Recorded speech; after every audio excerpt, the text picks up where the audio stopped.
It's time to take your business to the next level, the boss level. These are the premier business owner strategies and successes being utilized by the industry's top talent today. Rock your business like a boss, a VO boss. Now let's welcome your host, Ann Ganguza.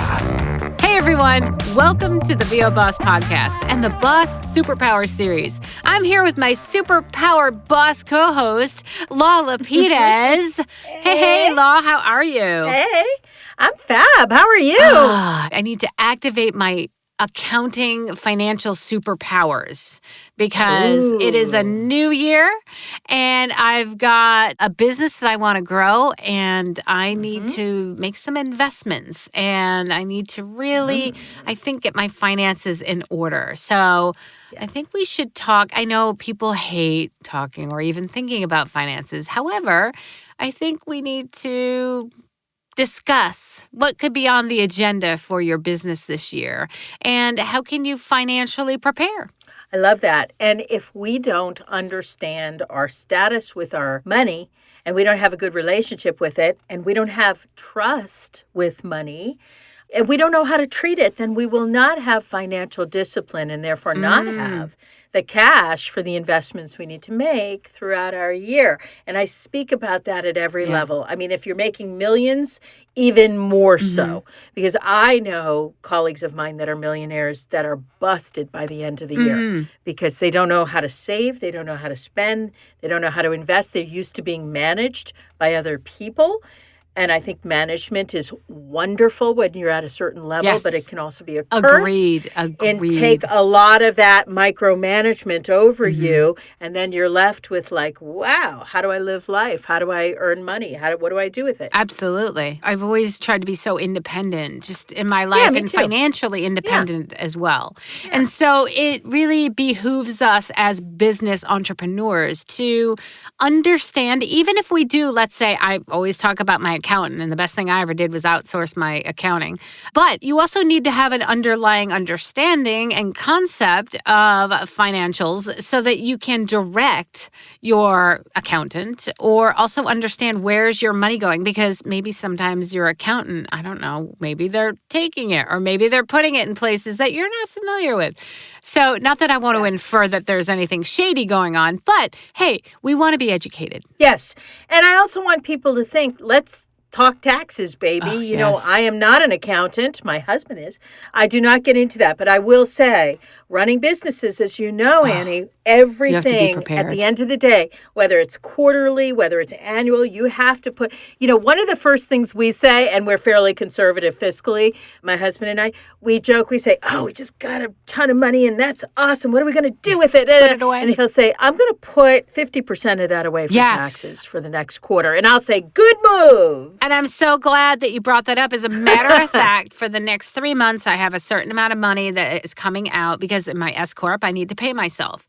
And so I need to pay myself and I need to prep. So by the end of the year, I'm not going to be paying tons and tons of money in taxes. And has that ever happened to you? Because that happened to us a couple of times. It's devastating. Gosh, when I first started off in Voiceover and I started making money and I wasn't prepared, right? At the end of the year, I was just like, I'll do the taxes at the end of the year. Put it off.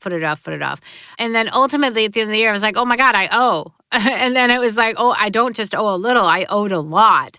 And then I was audited one year. I'll be very frank in telling you that. Not because, I was doing any funny business, but literally sometimes you're a small business, right?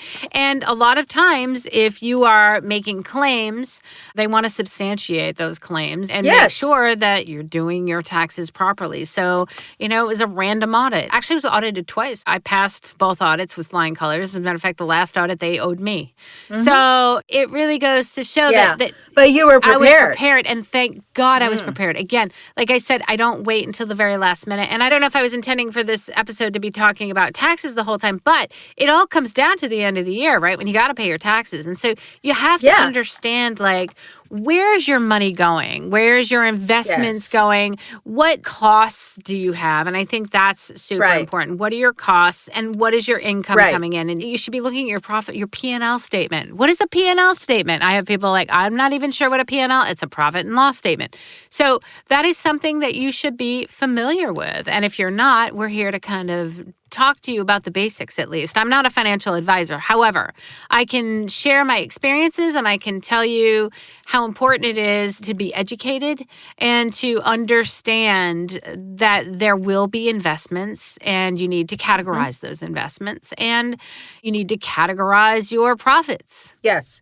And at the end of the day, even though we don't want to talk about taxes the entire time, we're not on a barter system. Like if IRS comes, they're not going to take a cow, right? They want money. They want cash. So, just being honest, having integrity about your business, just doing everything by the book, being very careful, having a bookkeeper, having an accounting team, having the people you need on your side couldn't be more worth it. Just couldn't be. But let's talk about money in terms of like fixed costs. Okay. Putting together your understanding what are my fixed costs versus my movable, shakeable, flexible, variable costs, which do vary month to month. How do you set it up, Annie, when you set that up? Well, I don't remember which episode it was, but I did touch upon this at one point. In terms of fixed costs, like for running your business, there is the cost of, I'm an S Corp, so I have to pay a certain amount of money every year, right, to maintain that license. And so I also have to make sure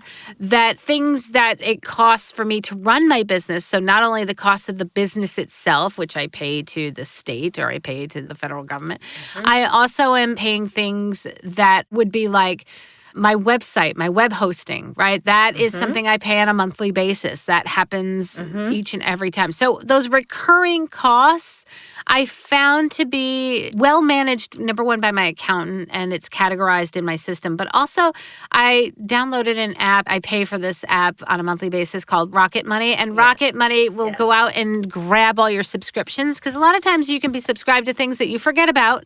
This is the new way of doing business is those subscription models, which I pay monthly for my domain names, for my web hosting, which is the place where I host my websites. I'm trying to think what else. My subscriptions to my audio editing software, Twisted Wave or Adobe Audition. I also pay Adobe because I have Adobe Acrobat, the Adobe Suite that I pay for. Goodness gracious. There's so much. And I pay for a lot of things too, like my Riverside subscription, right? This is what we record our podcast on. I pay for my Zoom connection. I pay for, all these, Backblaze, which is my backup system. Right. So here's the key though, Annie, is like we're lumping them all together because that's everything that you do every month. And in your mind, because you've been doing so long, those are fixed costs, right? To a new person coming in for the first couple of years, some of those may be more variable in cost because let's say hypothetically you're ready to do a blasting service like Constant Contact or MailChimp. Or VO Boss. But where you're blasting things out to your hundreds or thousands of leads, right? And you're going to pay for that monthly. Now, we consider that kind of fixed because we've been doing that collectively so long. But someone coming in who's fairly new would say, well, can I spend that $40, $50 a month or $90 a month to do that? That's more of a variable cost because they may or may not feel like I'm at a point where that's going to be beneficial. I may not have enough leads to do that too. I'll do that in a year and see where I am in a year. But I can't do that with my rent or my mortgage. I have to do that every month. That's a fixed cost, right? So that's really interesting for us to just reevaluate every year or every quarter, like what are our variables that we're thinking of as fixed. Like if I think of Google or I think of like storage. On Zoom I think of this. Google storage, in my mind, it's fixed. My iPhone, my phone bill for my cell phone, I'm paying on a monthly basis. That, to me, I consider that a fixed cost. But you're right. I mean, it all comes down to what is it that is necessary to run your business. But interestingly enough, because most of us are home-based businesses, now brick and mortar, are you paying brick and mortar as well as? I mean, we got to consider our offices, our home studios, right? As part of it. So for me, it translates into I've got to pay the mortgage because if I don't have a house or I don't have my home studio, I don't have my studio in my house. You got to pay your insurance. Got to pay the water bill. Got to pay the internet. Oh my gosh, internet. Utilities. Got to pay electricity. Otherwise, I'm not going to have all of that to be able to run my business at home. And you all have a brick and mortar as well. So there's all of that, which is considered fixed for you as well. Yes, it is. And that's not to say it can't shift and change. So if I decide to move to a different place, then the costs would shift and change, but they're always there. In other words, they don't really leave unless the caveat is I'm 22, I'm trying to save money, I move in with my parents. They're going to pay a lot of those bills for me for a year. I don't have to worry about that. They're going to let me save money. Okay, that's your caveat. But other than that, when you're in the world, those are now part of our business, because if we don't take care of those, we literally can't run the business. And believe it or not, on a very small scale, right, I have physical inventory because I sell a vocal throat care line and a vocal spray along with my vocal essentials, right? So there's inventory. I need to purchase inventory so that I can create those sprays. Also to run that business. And we would have merchandise. Exactly. That we may want to take to a conference, or we may want to do a swag bag giveaway at a networking meeting or whatever. That's the inventory you speak of. That is really variable. It's not really fixed. It's still a variable cost.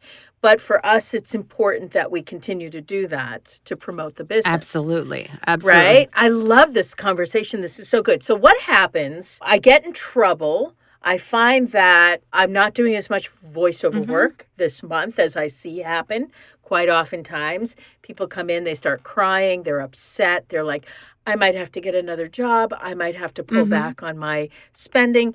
Where do we go first to pull back on that spending? We go to the variables. Yep, great question. Yeah, absolutely. The variables. I mean, what can I do to save money, number one, or cut down on costs? And again, as your business evolves and as things evolve, I think that's really important that we take a look at that. Gosh, at least, I mean, I look at that every month, if not more than that. And I know that especially when things are lean, right? You've got more time, right? If you've got more time, to, let's take a look at our marketing. Let's take a look at our investments. What are we spending, right? And what can we cut back on? And I know for me, it was, some of mine was subscriptions that were no longer serving me, right? I was like, okay, well, I guess I don't need that. And then I've got things like I have a Peloton subscription. Am I using it? Because that's a certain amount of money. Am I watching the Discovery Channel? Can I cut back on that? Those subscriptions.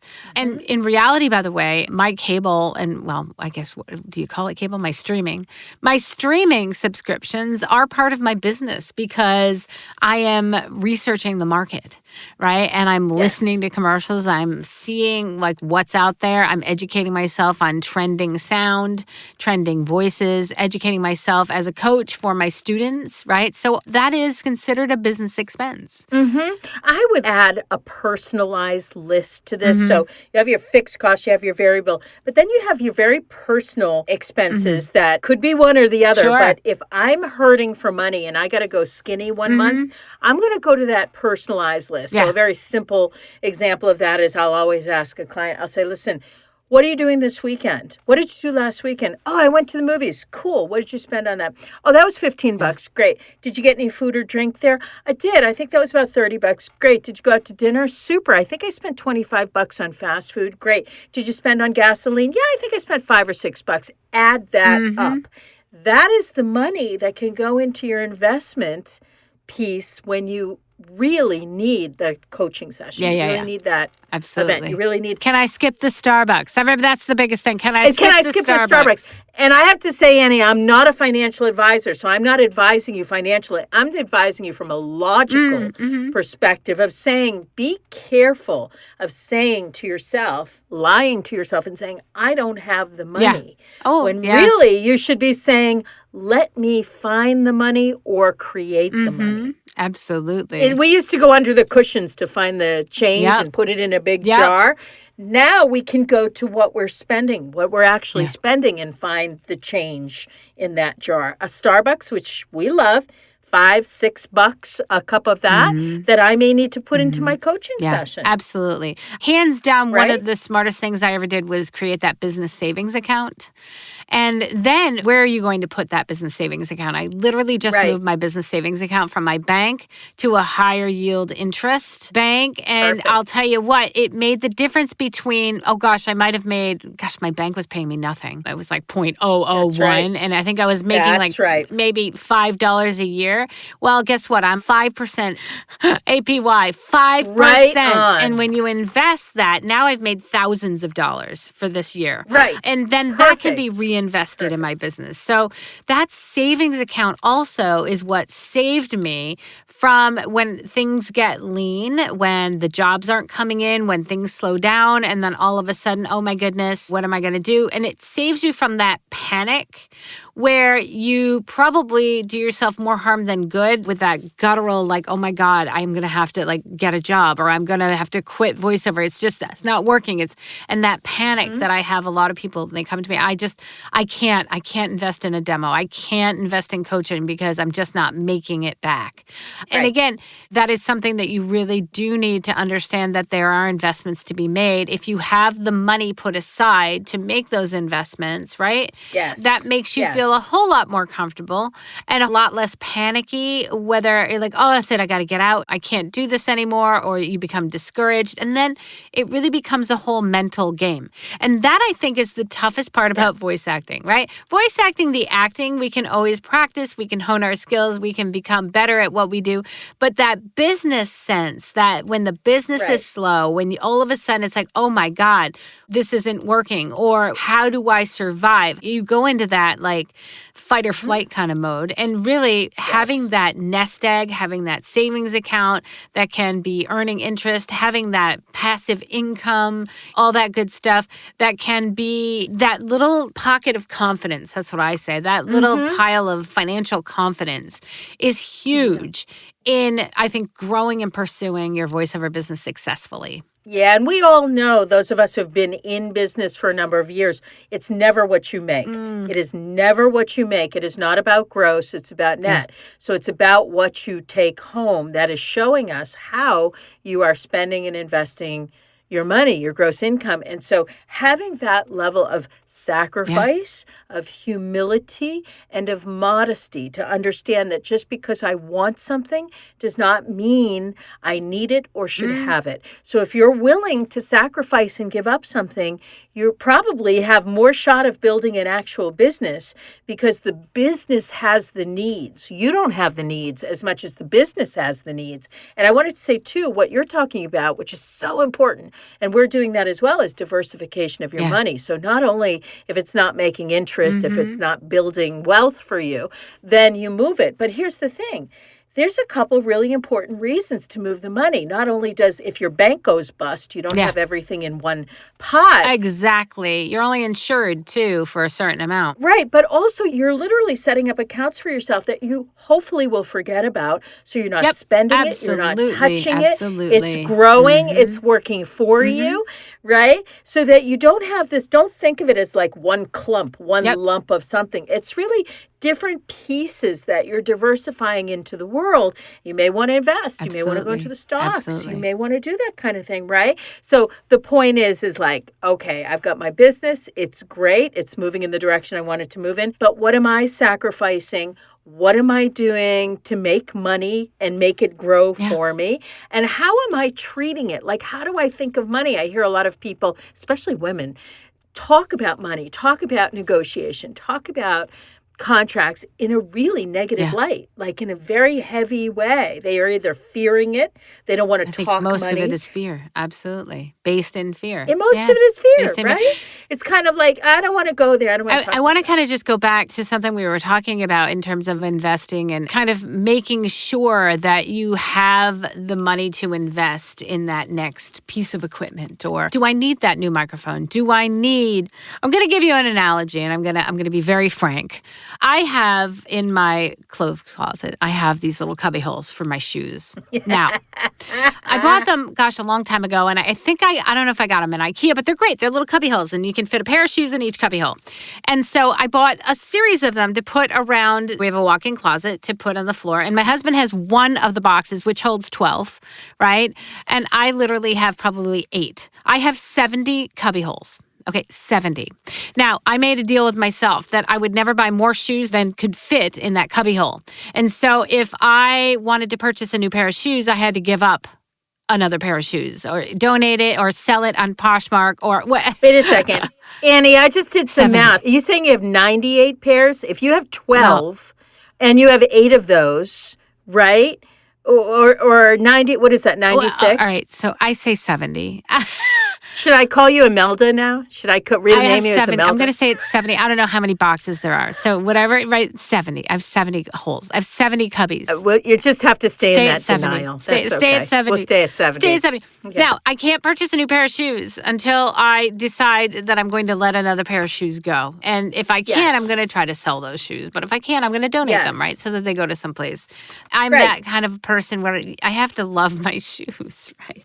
Do you wear all those shoes? Be honest. Not anymore. Do you wear all? Not anymore. I don't. Okay. No, but I used to, right? And so literally, as I've aged a little bit, I mean, the heels got to come down a little bit. I can't quite fit in those. Yeah, I can't walk in those higher ones anymore, but I still love to look at them. Yeah. But that is like, I feel like your business needs to operate in that way, right? You cannot make an investment more than you have. Like, you should not spend more than you have. I should not have more shoes than cubby holes, right? Because then it starts to look cluttered. It starts to look like a big mess. And so, therefore, I have put myself on a plan, right, where this helps me to manage my shoes. Like, I would say manage your finances in the same way, right? You don't want to make investments with money you don't have, right? And you want to make sure that if you have, how many microphones do you have? Like, you should not have more microphones than places to put those microphones. Okay. Right? All right. I have a term for that. This is from my husband, Jeremy, who is actually a controller, CFO type accountant his whole life. He says, listen,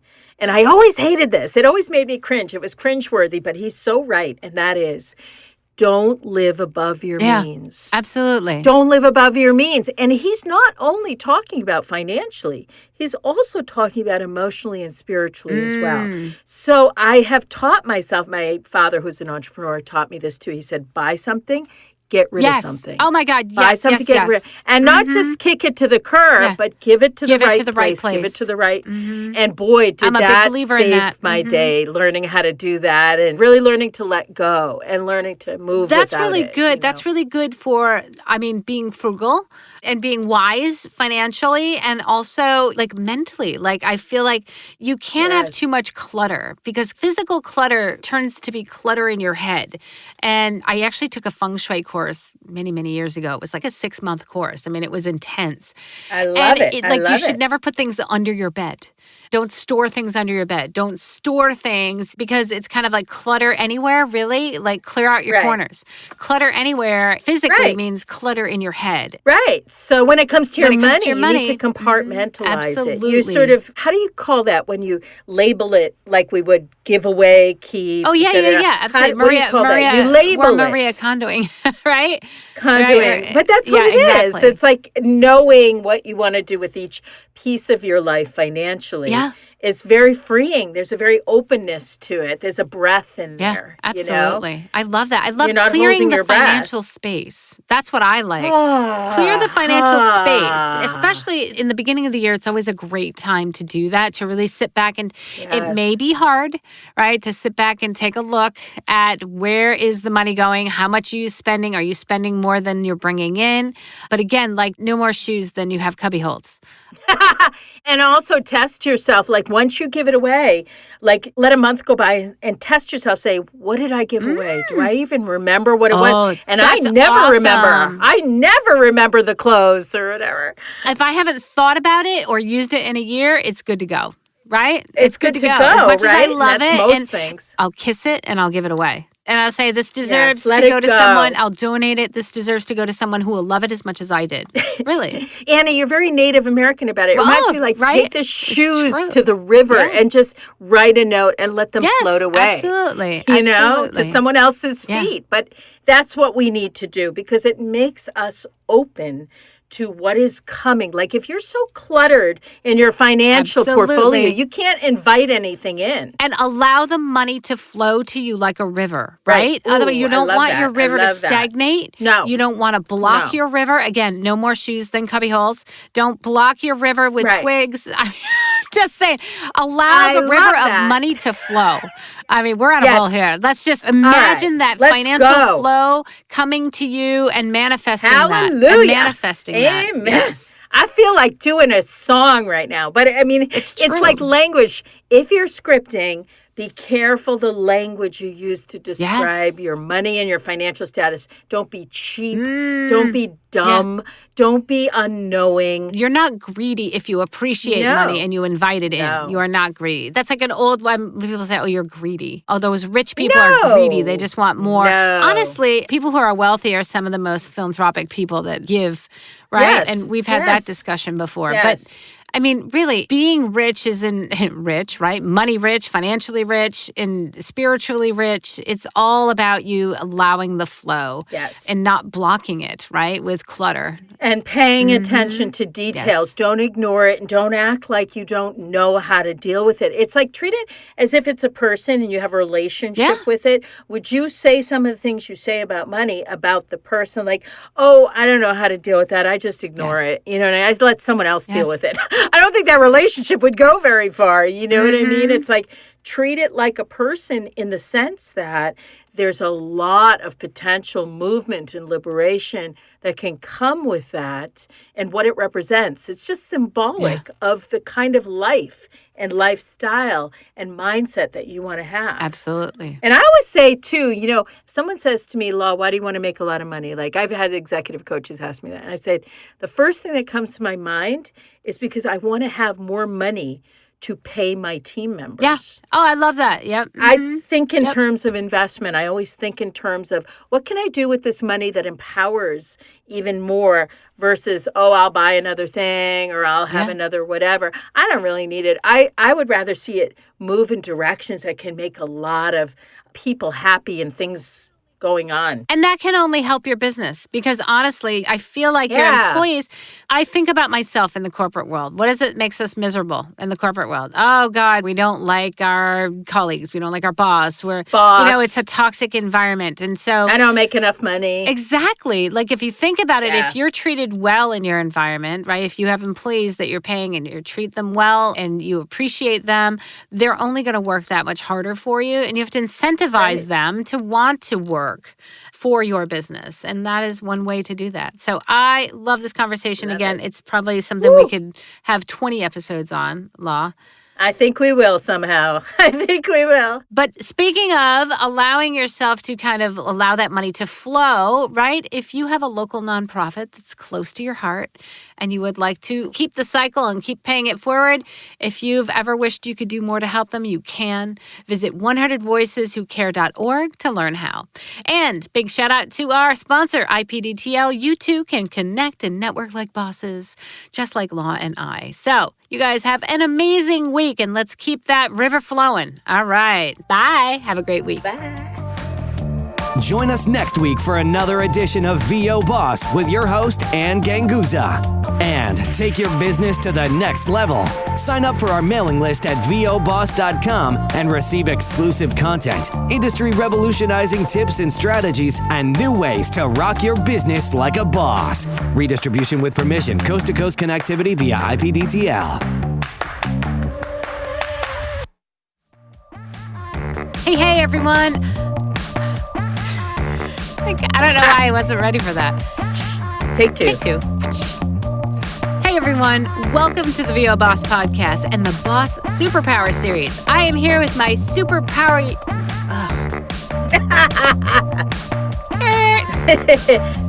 Take three. Hey, everyone. Welcome to the VO Boss... Hey, everyone. Welcome... God. Take five. Yeah, take 105.